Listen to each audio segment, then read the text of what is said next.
জয় যিশু। প্রথম পাঠ, প্রবক্তা জোনার কাহিনী। 3 অধ্যায় 1 থেকে 10 পদ। নিনিভের লোকেরা ঈশ্বরের বাণী বিশ্বাস করে কুপথে চলা বর্জন করল। আবার জোনার প্রতি উচ্চারিত হল ভগবানের বাণী।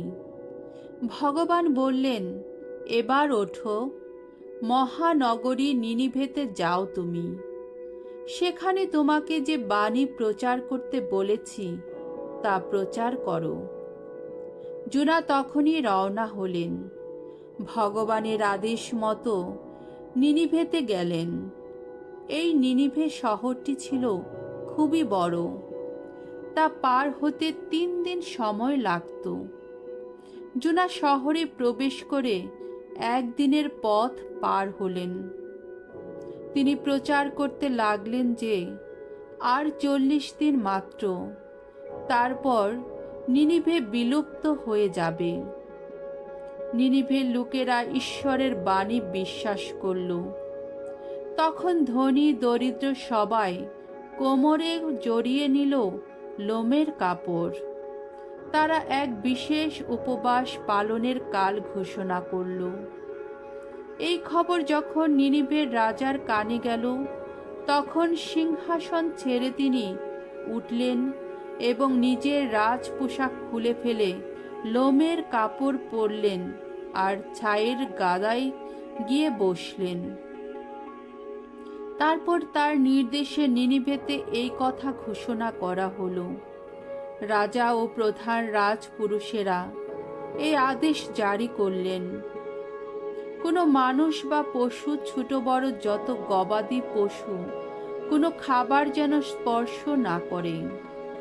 পশুরা কোথাও যেন চরে না বেড়ায়, এমনকি জলও যেন না খায়। মানুষ পশু সকলেই যেন লোমের কাপড় পরে থাকে। সবাই যেন মনে প্রাণে ঈশ্বরকে ডাকতে থাকে। প্রত্যেকে যেন কুপথে চলা বর্জন করে, নিজেদের হিংস্র আচরণ বর্জন করে। কি জানি, ঈশ্বর হয়তো তাতে সিদ্ধান্ত পাল্টাবেন।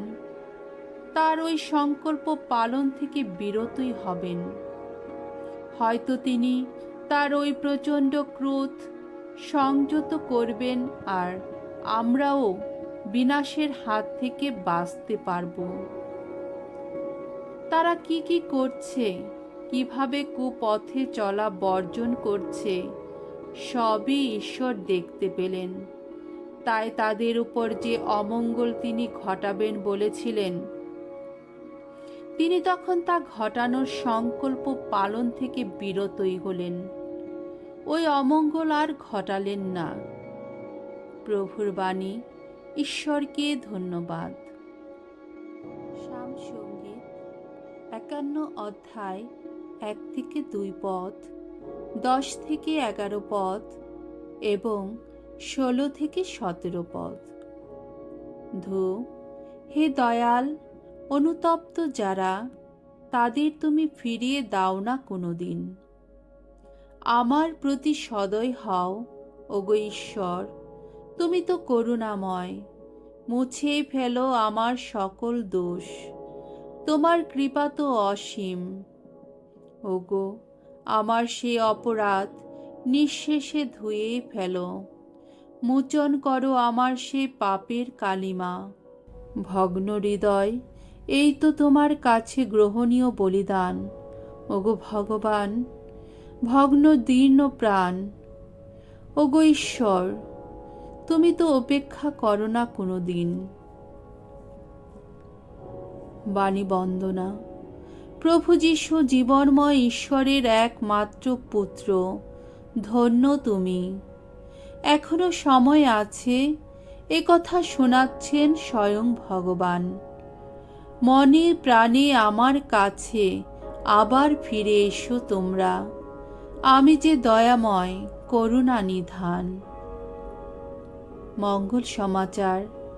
লোকরচিত মঙ্গল সমাচার 11 অধ্যায় 29 থেকে 32 পদ। জোনার নিদর্শনের চেয়ে যিশুর মৃত্যু ও পুনরুত্থানের নিদর্শন মহৎ। তা মানুষের কাছে মন পরিবর্তনের আহ্বান জানায়। একদিন যিশুর চারপাশে বহু লোকের ভিড় জমছিল। তিনি তখন বলে উঠলেন, কি অসৎ এই প্রজন্মের লোকেরা! তারা কিনা অলৌকিক নিদর্শন দেখতে চায়, কিন্তু জোনার সেই নিদর্শন ছাড়া তাদের তো আর কোনো অলৌকিক নিদর্শনই দেখানো হবে না। কারণ জোনা যেমন নিনিভেবাসীদের কাছে নিজেই একটি নিদর্শন হয়ে দাঁড়িয়েছিলেন, তেমনি মানব পুত্রও এই প্রজন্মের লোকেদের কাছে ঠিক তাই হবে।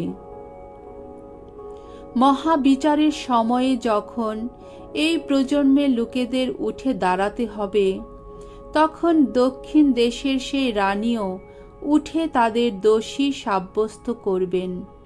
কারণ সলোমনের মুখ থেকে পরম জ্ঞানের কথা শুনবার জন্যে তিনি পৃথিবীর সুদূর প্রান্ত থেকেই এসেছিলেন। অথচ এখানে তো সলোমনের চেয়েও মহত্তর কেউ রয়েছে। মহাবিচারের সময়ে যখন এই প্রজন্মের লোকেদের উঠে দাঁড়াতে হবে, তখন নিনিভে নগরীর লোকেরাও উঠে তাদের দোষী সাব্যস্ত করবে। কারণ জোনার বাণী শুনে তারা অনুতাপ করেছিল, অথচ এখানে তো জোনার চেয়ে মহত্তর কেউ আছেই। প্রভুর মঙ্গলময় বাণী। খ্রিস্ট প্রভু তোমার প্রশংসা হোক।